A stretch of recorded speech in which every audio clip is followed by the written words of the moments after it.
این طفلک زیبا یک چند دقیقه پیشتر در شعبه تولدخانه بیمارخانه رقمی یک جامعه دهات سرچشمه ناحیه بنام شمس‌الدین شاهین به دنیا آمد. بعد سالهای زیادی انتظاری والدین صاحب دخترچه شده نامش را شکرانه گذاشتند. در همین شب و روز همراه شکرانه دختران تولد 4 کودک دیگر را قبول کردند. در شعبه تولدخانه برای رساندن خدمت رسانی طبی به بیماران شرایط‌های مساعد فراهم آورده شده‌اند. در 6 ماه سال جاری 140 کودک به دنیا آمده است که از اینها 3 نفرشون کودکانی دوگانیک میباشند و کودکانی سالم. همین هم 140 نفر همش کودکانی سالم، مادران سالم یگان چی نشده است. در ما دکتری امراض زنانه معلومات اولیدار نمیرسد دیگه، همه چیامون میرسد، کادرهای دیگر همش میرسد. بیمارخانه رقمی یک در دهه سرچشمه و ساکنان 22 دهه جامعه دهات خدمت طبی میرسانند. در دوره صاحب استقلالی تاجیکستان در این بیمارخانه تغییرات‌های کلان به عمل آمده، صفت خدمت رسانی طبی به اهالی سال از سال بهتر میگردد.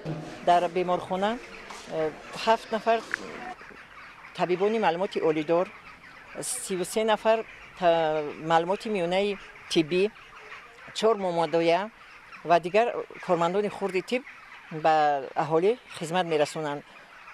در شعبه های ما همگی از 5 شعبه عبارت است. در هر یک شعبه ما در 6 ماه سال جاری بیماران را بستری کرده خدمت رسوندیم.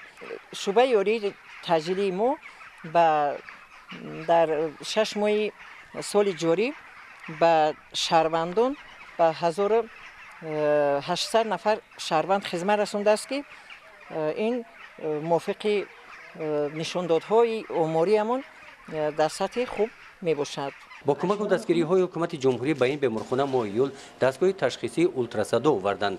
سینا میرزایف دکتر جراح بعد گذاشتن کورس مخصوص با استفاده از این دستگاه بیماران را تشخیص می نماید.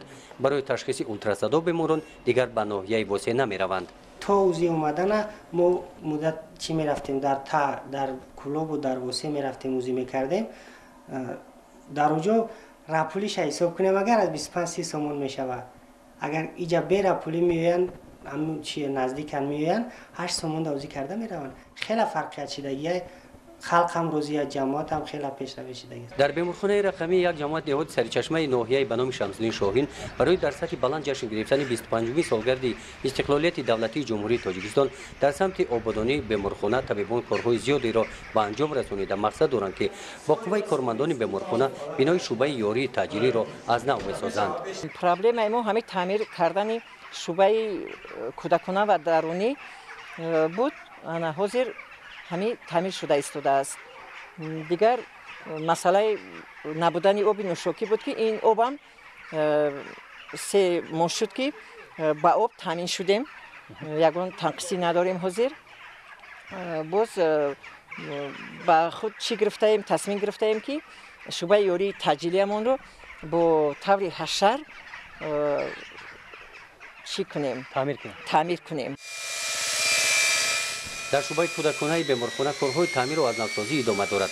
از طرف ساختمانچیان جمعیت مسئولیتش مربوط نظری همه حجره‌های این شعبه تعمیر کاپیتالی کرده شده، تیره‌ها نو کرده می‌شوند.